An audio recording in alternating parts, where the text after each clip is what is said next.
വീട്ടില് ഭയങ്കര പ്രശ്നങ്ങളാ. അദ്ദേഹം ഫ്രണ്ടിന് പണം കൊടുത്ത് പറ്റിക്കപ്പെട്ടു. മാത്രമല്ല ജോലിസിന് കാശ് കൊടുത്തും പറ്റിക്കപ്പെട്ടു. എന്താ ചെയ്യണ്ടെന്നറിയുന്നില്ല. നിന്റെ വീട്ടിലെ പ്രശ്നങ്ങൾ മാറാൻ അതിരാവിലെ മുട്ടുകുത്തി നിന്ന് മുട്ടിപ്പായി പ്രാർത്ഥിച്ചാ മതി. അങ്ങനെ പ്രാർത്ഥിക്കും തോറും എല്ലാത്തിനും മാറ്റമുണ്ടാവും. നഷ്ടപ്പെട്ടത് നിനക്ക് തിരിച്ചു കിട്ടും. നമ്മൾ ആരോടാണ് പ്രാർത്ഥിക്കുന്നത് എന്ന് ചോദിച്ചാൽ സർവശക്തനായ ദൈവത്തോടാണ് പ്രാർത്ഥിക്കുന്നത്. നമ്മുടെ പ്രാർത്ഥനയും കർത്താവ് എങ്ങനെയാണോ ശക്തിയുള്ളവനായിരിക്കുന്നത് അതേപോലെ നമ്മുടെ പ്രാർത്ഥനയ്ക്കും ശക്തി ഉണ്ടായിരിക്കണം. യഹോവ എത്ര വലിയവനായിരിക്കുന്നോ അതേപോലെ നമ്മുടെ പ്രാർത്ഥനയും ശക്തവും വലിയതുമായിരിക്കണം.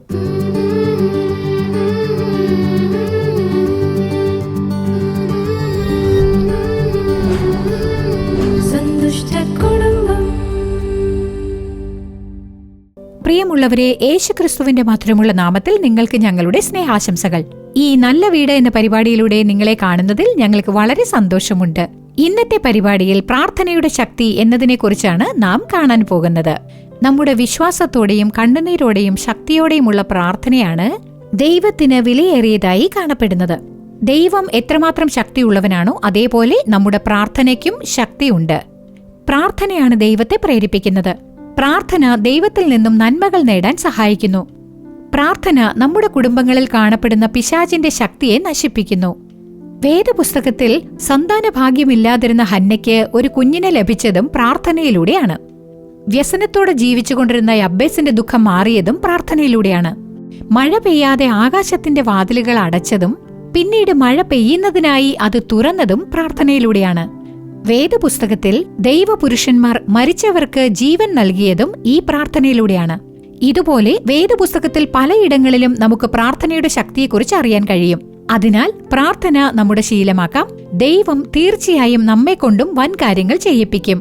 ഇപ്പോൾ ജ്യോതി ചേച്ചി എന്ന നാടകം നമുക്ക് കാണാം.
മലതി, ഭയങ്കര ആലോചനയിലാണെന്ന് തോന്നുന്നല്ലോ.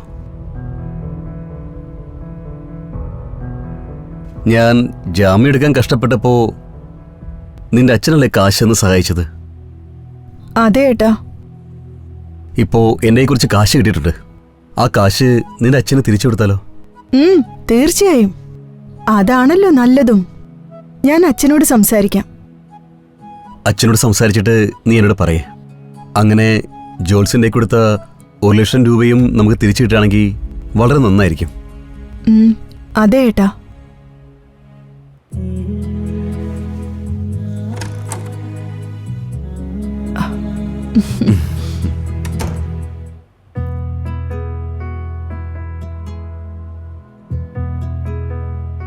പോകെ പോകെ പ്രാർത്ഥന കുറച്ച് കൂടുതലായിട്ടുണ്ടെന്ന് തോന്നല്ലോ. നിങ്ങളുടെ ഫ്രണ്ട് നിങ്ങളെ തേടി വന്ന് പണം തന്നില്ലേ? അതെങ്ങനെയാണെന്നറിയോ? നീ ചെയ്യുന്ന പ്രാർത്ഥനയാണ് അതിന്റെ കാരണം എന്നാണോ പറഞ്ഞു വരുന്നേ? അതെ ഏട്ടാ.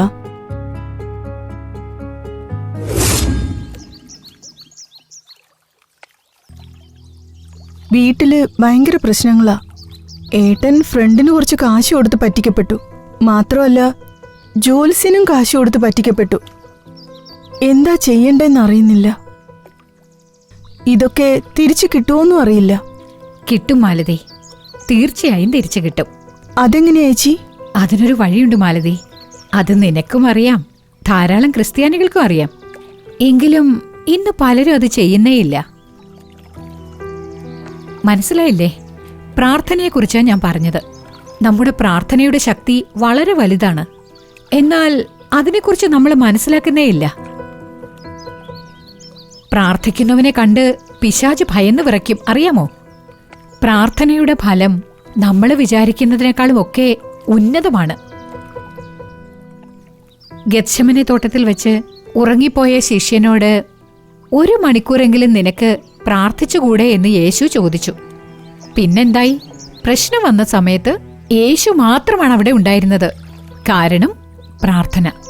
മറ്റുള്ളവരൊക്കെ എന്താ ഓടിക്കളഞ്ഞത്? കാരണം പ്രാർത്ഥിച്ചില്ല. മനസ്സിലായോ? നിന്റെ വീട്ടിലെ പ്രശ്നങ്ങൾ മാറാൻ അതിരാവിലെ മുട്ടുകുത്തി നിന്ന് പ്രാർത്ഥിച്ചാൽ മാത്രം മതി. അങ്ങനെ പ്രാർത്ഥിക്കും തോറും നല്ല മാറ്റം ഉണ്ടാവും.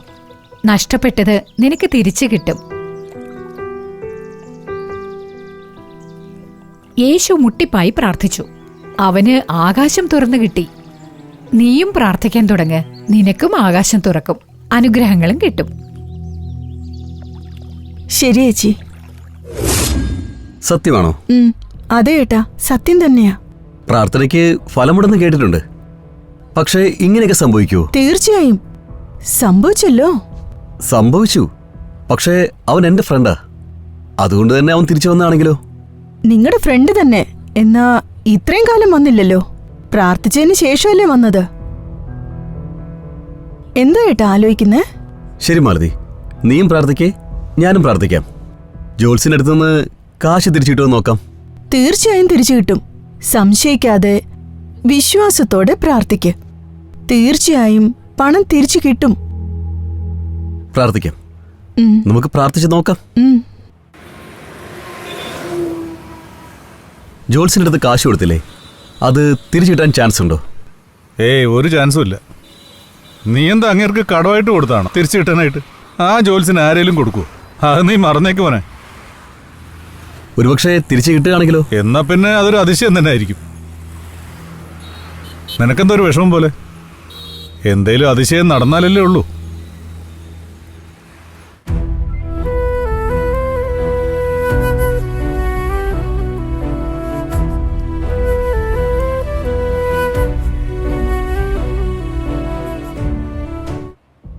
മാലതി, ഞാനിന്ന് ആ ജോൾസിനെ കണ്ടായിരുന്നു. പക്ഷേ അയാളെന്നെ കണ്ട ഭാവം പോലും നടിച്ചില്ല.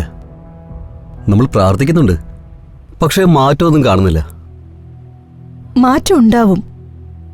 നിങ്ങൾ ജോൽസിനെ കാണണ്ട, ദൈവത്തെ മാത്രം കാണ്. പണം ഉറപ്പായിട്ടും തിരിച്ചു കിട്ടും.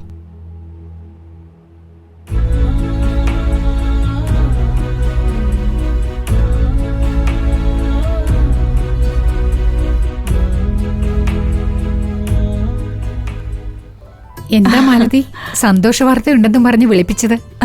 അതെ ചേച്ചി. എന്താ രണ്ടുപേരും വളരെ സന്തോഷത്തിലാണല്ലോ. ചേച്ചി പറഞ്ഞതുപോലെ ഞാൻ പ്രാർത്ഥിച്ചു. ഏട്ടന്റെ ഫ്രണ്ടിന്റെ അടുത്തുനിന്ന് പകുതി പണം തിരിച്ചു കിട്ടി. സത്യമാണോ? വളരെ സന്തോഷം മാലതി. അത് മാത്രമല്ല ചേച്ചി, മാലതി പറഞ്ഞു പ്രാർത്ഥനയ്ക്ക് ഫലം ഉണ്ടെന്ന്. ഞാനത് ആദ്യം വിശ്വസിച്ചില്ല. അതെ ചേച്ചി, അവൻ എന്റെ ഫ്രണ്ടാ, അതുകൊണ്ടാ തിരിച്ചു തന്നേന്ന് പറയാ. ജോൾസിന്റെ അടുത്ത് കൊടുത്ത 1 ലക്ഷം രൂപ തിരിച്ചു കിട്ടുകയാണെങ്കിൽ പ്രാർത്ഥനയ്ക്ക് ഫലമുണ്ടെന്ന് വിശ്വസിക്കാമെന്ന് ഞാൻ പറഞ്ഞു.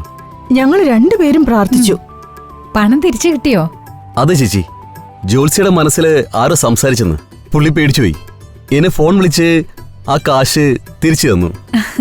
പ്രാർത്ഥനയ്ക്ക് ശക്തിയുണ്ടെന്നുള്ളത് ഇപ്പോഴെങ്കിലും ബോധ്യമായോ? തീർച്ചയായും ചേച്ചി.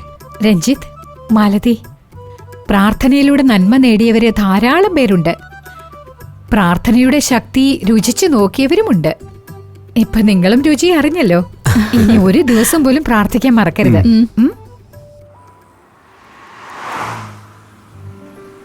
എടാ, അത്ഭുതം നടന്നടാ. എന്ത് അത്ഭുതോ? അതെടാ, ജോൾസിന് ആ കാശ് തിരിച്ചു തന്നു. ഉള്ളതാണോടാ? അതാ ഞാൻ പറഞ്ഞത് പ്രാർത്ഥനയുടെ ഫലമെന്ന്. അത് ശരി. എന്നാ ഞാനും ഒന്ന് ട്രൈ ചെയ്ത് നോക്കിയാലോ? ഉറപ്പായിട്ടും ചെയ്യണോടാ. പ്രാർത്ഥിക്കുന്ന ഓരോരുത്തർക്കും യേശുദേവൻ ശക്തി പകരുവടാ. പ്രാർത്ഥനയ്ക്ക് ഫലമുണ്ടടാ. ആ ശരി, വാ നമുക്ക് പോവാം. ശരി.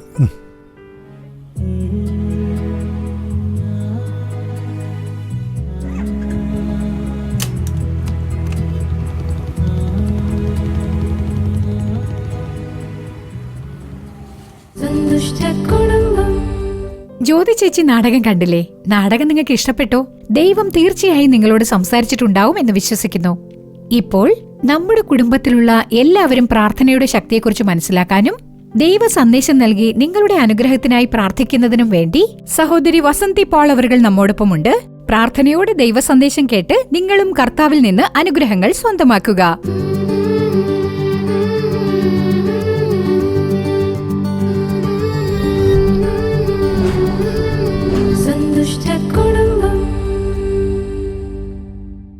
ക്രിസ്തുവിൽ പ്രിയമുള്ളവരെ, യേശുക്രിസ്തുവിന്റെ മധുരമുള്ള നാമത്തിൽ നിങ്ങൾക്ക് എല്ലാവർക്കും ഞങ്ങളുടെ സ്നേഹാശംസകൾ അറിയിച്ചുകൊള്ളുന്നു.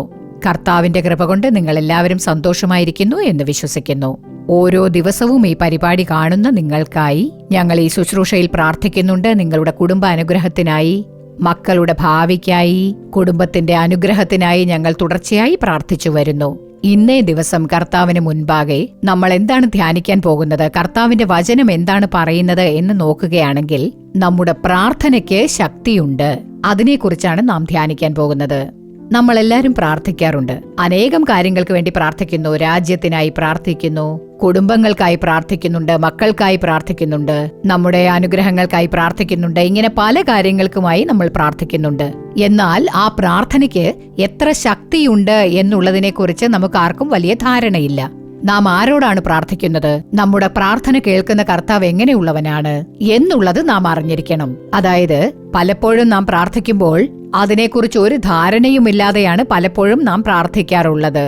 കർത്താവ് അബ്രഹാമിനോട് ഒരു കാര്യം പറയുന്നുണ്ട്. ഉൽപ്പത്തി പുസ്തകം 17-ാം അധ്യായത്തിലെ 1-ാം വാക്യം പറയുന്നു, കർത്താവ് അബ്രഹാമിനോട് പറയുകയാണ്, ഞാൻ സർവശക്തിയുള്ള ദൈവമാകുന്നു എന്ന് പറയുന്നു. തന്നെക്കുറിച്ച് അവൻ പറയുകയാണ്, ഞാൻ സർവശക്തിയുള്ള ദൈവമാകുന്നു. അപ്പോൾ നാം ആരോടാണ് പ്രാർത്ഥിക്കുന്നത് എന്ന് ചോദിച്ചാൽ സർവശക്തനായ ദൈവത്തോടാണ് നാം പ്രാർത്ഥിക്കുന്നത്. അപ്പോൾ നമ്മുടെ പ്രാർത്ഥനയും കർത്താവ് എങ്ങനെയാണോ സർവശക്തനായിരിക്കുന്നത് അതേപോലെ നമ്മുടെ പ്രാർത്ഥനയ്ക്കും ശക്തിയുണ്ട്. കർത്താവ് എത്രമാത്രം വലിയവനാണോ അതേപോലെ നമ്മുടെ പ്രാർത്ഥനയും ശക്തമാണ്, വലിയതുമാണ്. ഈ ഒരു അറിവ് പല സമയത്തും നമുക്ക് ഇല്ലാതെ പോകുന്നു. അതുകൊണ്ടാണ് നമുക്ക് പ്രാർത്ഥനയിൽ തെറ്റുപറ്റുന്നത്. ഇപ്പോ നമ്മളൊരു മുഖ്യമന്ത്രിയുടെ അടുത്തോ അല്ലെങ്കിൽ ഉദ്യോഗസ്ഥന്റെ അടുത്തോ പോയി ഒരു അപേക്ഷ കൊടുക്കുന്നു. ഏതോ ഒരു കാര്യത്തിൽ നമുക്ക് ഒരു നല്ലത് നടക്കണം, അല്ലെങ്കിൽ എന്റെ മകനൊരു ജോലി വേണം, അവന്റെ അച്ഛന്റെ ജോലി വേണം, അല്ലെങ്കിൽ ഒരു റേഷൻ കാർഡ് വേണം, അല്ലെങ്കിൽ ഒരു വീട് പണിയുടെ കാര്യം. ഇങ്ങനെ പല കാര്യങ്ങൾക്കും വേണ്ടി നമ്മൾ ഉദ്യോഗസ്ഥരെ ചെന്ന് കണ്ട് അപേക്ഷ കൊടുക്കാറുണ്ട്. അങ്ങനെ അപേക്ഷ കൊടുക്കുമ്പോൾ എന്ത് വിശ്വാസത്തോടു കൂടിയാണ് നമ്മൾ കൊടുക്കുന്നത്? അവർക്കൊരു പവർ ഉണ്ട്, ഒരു അധികാരമുണ്ട്. ഇന്ന കാര്യത്തിനായി നമ്മൾ അപേക്ഷ കൊടുക്കുകയാണെങ്കിൽ എനിക്ക് വേണ്ടി അവരത് ചെയ്തു തരും. ഇത് ചെയ്യുവാനുള്ള അധികാരം അവർക്കുണ്ട്, ഒരു പവർ ഉണ്ട്. ആ ഒരു വിശ്വാസത്തോടെയാണ് നമ്മൾ കൊടുക്കുന്നത്. അപ്പോൾ ഒരു ഉദ്യോഗസ്ഥനെ ചെന്ന് നമ്മൾ കാണുമ്പോൾ, ഒരു മുഖ്യമന്ത്രിയെയോ അല്ലെങ്കിൽ ഉയർന്ന ഉദ്യോഗസ്ഥനെയോ ചെന്ന് കാണുമ്പോൾ അപേക്ഷ കൊടുക്കുന്ന കാര്യത്തിൽ നമ്മളെ അവർ സഹായിക്കും, അവർക്കതിനുള്ള ശക്തിയുണ്ട്, അധികാരമുണ്ട് എന്നുള്ള ഒരു വിശ്വാസത്തോടെയാണ് കൊടുക്കുന്നത്. പക്ഷേ നമ്മുടെ പ്രാർത്ഥന എങ്ങനെയാണുള്ളത്? സർവശക്തിയുള്ള യഹോവയുടെ മുൻപാകെ നാം പ്രാർത്ഥിക്കുമ്പോൾ അവൻ സർവശക്തനായ ദൈവമാണെന്ന് ബൈബിൾ പറയുന്നു. സർവശക്തിയുള്ളവൻ, സകലവും ചെയ്തു തീർക്കാൻ ശക്തിയുള്ള ദൈവം, നമ്മെ സൃഷ്ടിച്ച കർത്താവ്, ഈ അണ്ടചരാചരങ്ങളെയും ഉണ്ടാക്കിയ സർവശക്തനായ ദൈവമാണവൻ. അവൻ പറഞ്ഞാൽ നടക്കും, കൽപ്പനകൾ നടക്കും. അത്രയും ശക്തനായ ദൈവത്തിങ്കൽ നിസ്സാരമായി നമ്മൾ പ്രാർത്ഥിച്ചിട്ട് വരുന്നു. നല്ല വിശ്വാസത്തോടെ യഹോവയ്ക്ക് ശക്തിയുണ്ട്, നമ്മുടെ കാര്യത്തിൽ ഒരു അത്ഭുതം ചെയ്യാൻ അവന് ശക്തി ഉണ്ട് എന്നത് നാം അറിയണം. ഒരു കൂസലുമില്ലാതെ ഒരു കടമയ്ക്ക് വേണ്ടി നമ്മൾ പ്രാർത്ഥിക്കണമല്ലോ. ക്രിസ്ത്യാനിയായി ജനിച്ചില്ലേ, പ്രാർത്ഥിക്കണം. ആ ഒരു ചിന്തയോടുകൂടി ഒരു സാധാരണ മനുഷ്യനോട് കാര്യങ്ങൾ പറയുന്നത് പോലെ നമ്മൾ കർത്താവിനോടെല്ലാം പറഞ്ഞിട്ട് വരികയാണ്. നിങ്ങൾക്ക് തോന്നണം സർവശക്തനായ ദൈവത്തിന്റെ അടുക്കൽ പോയി കാര്യങ്ങളെല്ലാം പറഞ്ഞാൽ അവൻ എല്ലാ കാര്യങ്ങളും എനിക്കായി ചെയ്തു തീർക്കും എന്നുള്ള ഒരു വിശ്വാസത്തോടെയും പ്രത്യാശയോടെയും നമ്മൾ പോയാൽ തീർച്ചയായും നടക്കും. പലപ്പോഴും നമ്മളത് ചെയ്യാറില്ല. ആ ഒരു ബോധമില്ലാതെയാണ് നമ്മൾ പോകുന്നത്. അതായത് പ്രാർത്ഥന നമ്മുടെ ചുറ്റുപാടുകളെയെല്ലാം തന്നെ മാറ്റും.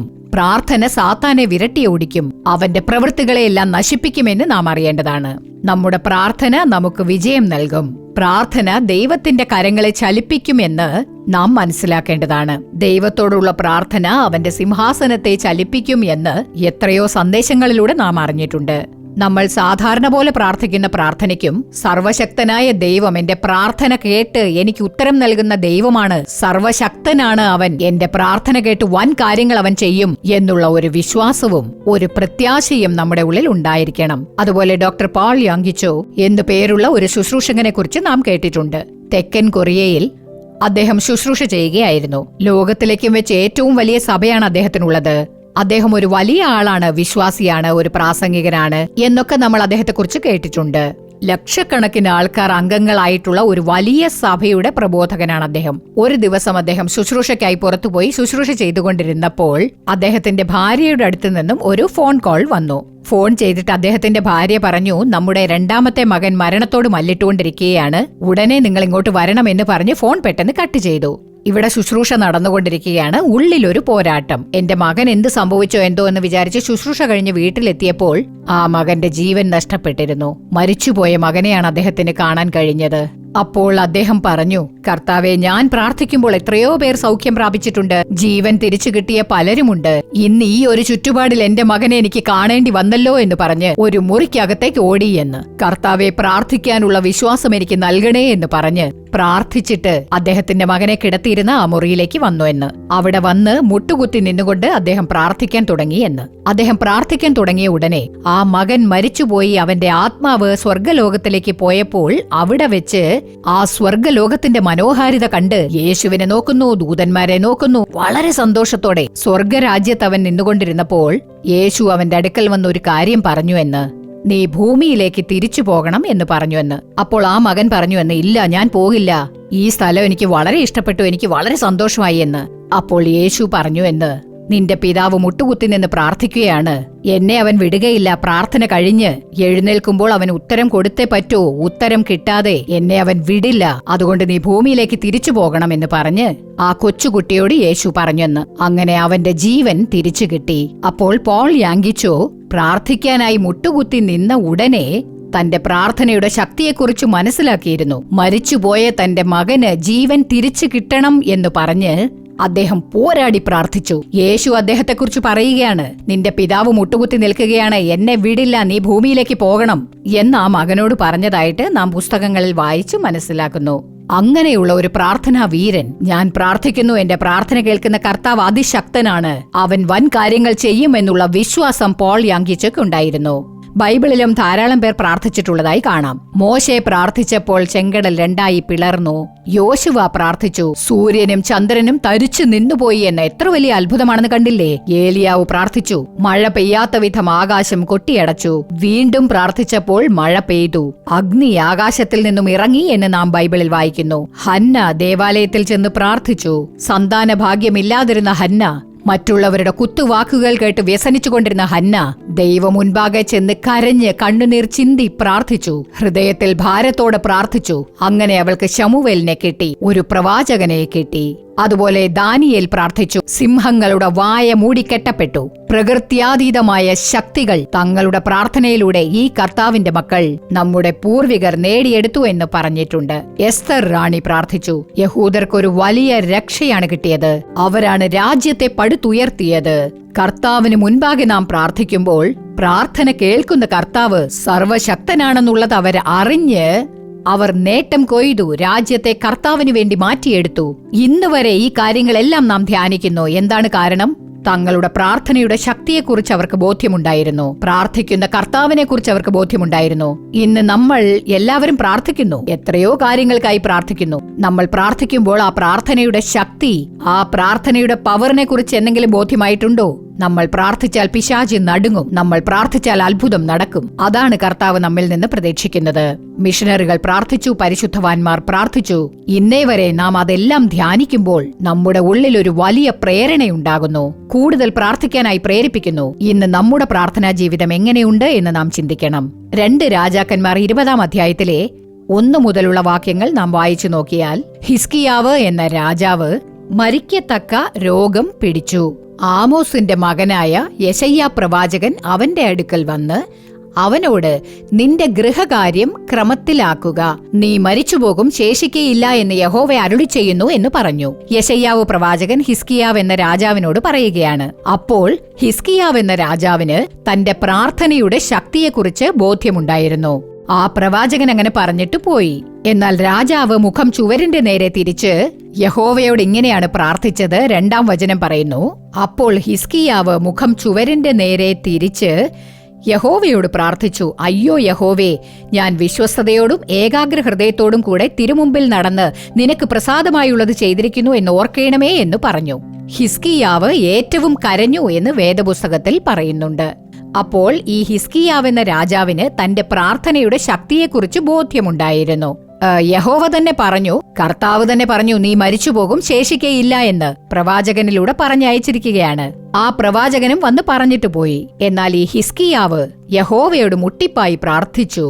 എന്തുകൊണ്ടാണ്? തന്റെ പ്രാർത്ഥനയ്ക്ക് ഒരു ശക്തിയുണ്ട്. എന്റെ പ്രാർത്ഥന കർത്താവ് കേൾക്കും എന്നുള്ള ഒരു വിശ്വാസത്തോടും പ്രത്യാശയോടും കൂടി കർത്താവിനോട് പ്രാർത്ഥിച്ചു. എന്താണ് നടന്നതെന്നറിയാമോ? 4-ാം വചനം പറയുന്നു, യെശയ്യാവ് നടുമുറ്റം വിട്ടു പോകും മുമ്പേ അവന് യഹോവയുടെ അരുളപ്പാടുണ്ടായതെന്തെന്നാൽ, നീ മടങ്ങിച്ചെന്ന് എന്റെ ജനത്തിന്റെ പ്രഭുവായ ഹിസ്കിയാവോട് പറയേണ്ടത്, നിന്റെ പിതാവായ ദാവീദിന്റെ ദൈവമായ യഹോവ ഇപ്രകാരം അരുളി ചെയ്യുന്നു, ഞാൻ നിന്റെ പ്രാർത്ഥന കേട്ടു, നിന്റെ കണ്ണുനീർ കണ്ടിരിക്കുന്നു, ഞാൻ നിന്നെ സൗഖ്യമാക്കും. 3-ാം ദിവസം നീ യഹോവയുടെ ആലയത്തിൽ പോകും, ഞാൻ നിന്റെ ആയുസ്സിനോട് 15 സംവത്സരം കൂട്ടും. കണ്ടില്ലേ പ്രാർത്ഥനയുടെ ശക്തി?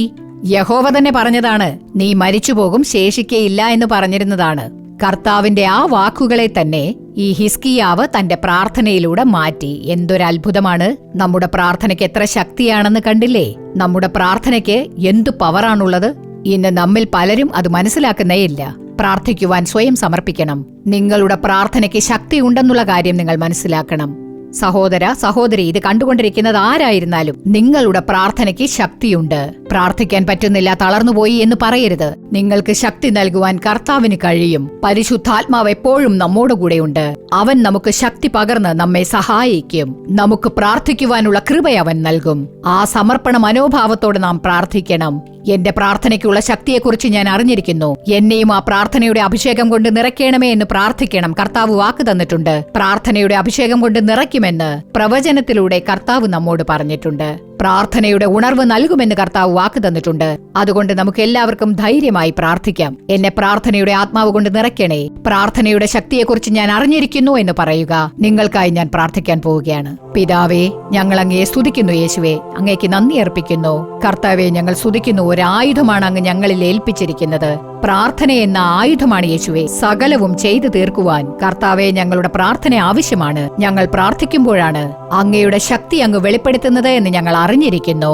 ഞങ്ങളുടെ കുടുംബകാര്യമായാലും രാജ്യത്തിന്റെ കാര്യമായാലും മക്കളുടെ കാര്യമായാലും കർത്താവെ, പ്രാർത്ഥിക്കാനായി സ്വയം സമർപ്പിച്ച ഓരോ മക്കളെയും ആ പ്രാർത്ഥനയുടെ അഭിഷേകം കൊണ്ട് അങ്ങ് നിറയ്ക്കണമേ. പ്രാർത്ഥിക്കുമ്പോൾ തടസ്സം സൃഷ്ടിക്കുന്ന, തളർന്നു പോകാനിടയാക്കുന്ന, ബലഹീനമാക്കുന്ന ശത്രുവിന്റെ എല്ലാ പ്രവൃത്തികളെയും ഇപ്പോൾ തന്നെ അങ്ങ് നശിപ്പിച്ചു കളയണമേ. ഈ മക്കൾക്ക് അങ്ങ് ശക്തി പകരണമേ. പ്രാർത്ഥനയുടെ അഭിഷേകം കൊണ്ട് നിറയ്ക്കണമേ. ഇന്ന് പ്രാർത്ഥനയുടെ ആത്മാവ് കൊണ്ട് എല്ലാവരെയും നിറയ്ക്കണമേ എന്ന് ഞങ്ങൾ പ്രാർത്ഥിക്കുകയാണ്. തളർച്ചകൾ മാറട്ടെ, ബലഹീനതകൾ മാറട്ടെ, ശത്രുവിന്റെ തടസ്സങ്ങൾ മാറട്ടെ. ശത്രുവിന്റെ എല്ലാ പ്രവൃത്തികളും യേശുക്രിസ്തുവിന്റെ നാമത്തിൽ നശിച്ചു പോകുമാറാകട്ടെ. പ്രാർത്ഥിക്കുവാനായി ഈ മക്കളെ പ്രേരിപ്പിക്കണമേ. പ്രാർത്ഥിക്കാനുള്ള ഉത്സാഹം നൽകണമേ. പ്രാർത്ഥന അഭിഷേകം കൊണ്ട് നിറയ്ക്കണമേ എന്ന് ഞങ്ങൾ പ്രാർത്ഥിക്കുകയാണ്. കർത്താവെ, ഇവർ പ്രാർത്ഥിക്കുന്ന പ്രാർത്ഥനയുടെ ശക്തി ഓരോരുത്തരും യഥാവിധം മനസ്സിലാക്കി മുടങ്ങാതെ പ്രാർത്ഥിക്കുവാനുള്ള കൃപ നൽകണമേ യേശുവേ. അവസാന കാലത്ത് എല്ലാവരുടെ മേലും പ്രാർത്ഥനയുടെ അഭിഷേകം നടത്തണേ യേശുവേ. അങ്ങനെ ചെയ്യുന്നതിനായി സ്തോത്രം യേശുവേ. ഇന്നു മുതൽ ഇവരുടെ പ്രാർത്ഥനാ ജീവിതം മാറട്ടെ. ഇന്നു മുതൽ ഇവരുടെ പ്രാർത്ഥനാ സമയം വർദ്ധിക്കട്ടെ എന്ന് ഞങ്ങൾ പ്രാർത്ഥിക്കുന്നു. കർത്താവ് അങ്ങനെ ചെയ്യുന്നതിനായി സ്തോത്രം. പ്രാർത്ഥിക്കുന്നവരെയെല്ലാം പ്രാർത്ഥനയുടെ അഭിഷേകം കൊണ്ട് നല്ലവണ്ണം നിറച്ച് പ്രാർത്ഥനാ വീരന്മാരായി, പ്രാർത്ഥനാ വീരാംഗനകളായി അങ്ങ് മാറ്റുന്നതിനായി അങ്ങേക്ക് സ്തോത്രം, സ്തോത്രം. യേശു ക്രിസ്തുവിലൂടെ പ്രാർത്ഥിക്കുകയാണ് നല്ല പിതാവേ, ആമേൻ. പ്രിയമുള്ളവരെ, ഇന്നത്തെ പരിപാടി നിങ്ങൾക്ക് അനുഗ്രഹപ്രദമായിരുന്നിരിക്കും എന്ന് ഞങ്ങൾ വിശ്വസിക്കുന്നു. ഈ പരിപാടിയിൽ നിന്ന് നിങ്ങൾ പഠിച്ചതുപോലെ ഇന്നു മുതൽ നിങ്ങൾ പ്രാർത്ഥിക്കാൻ തുടങ്ങുക. നിങ്ങൾ മുടങ്ങാതെ പ്രാർത്ഥിക്കുക. തീർച്ചയായും നിങ്ങളുടെ ജീവിതത്തിൽ ദൈവം അവന്റെ ശക്തി വെളിപ്പെടുത്തുന്നതാണ്. ഈ പരിപാടിയെക്കുറിച്ചുള്ള അഭിപ്രായങ്ങളും പ്രാർത്ഥനാ കുറിപ്പുകളും ഉണ്ടെങ്കിൽ അത് ഞങ്ങളെ അറിയിക്കുക. വരുവിൻ പ്രാർത്ഥിക്കാം എന്ന പരിപാടി കുടുംബത്തോടൊപ്പം കാണുക. വീണ്ടും അടുത്തയാഴ്ച ഇതേ സമയം ഇതേ പരിപാടിയിലൂടെ കാണാം. അതുവരെ ദൈവകൃപ നിങ്ങളോടൊത്തുണ്ടാകുമാറാകട്ടെ. For further details and prayer support, contact Jesus Redeems Ministries, Nalumavudi, Thuthukudi District, 628-211. Our phone number 04639 353535. info@jesusredeems.org. Our website www.jesusredeems.com. God bless you.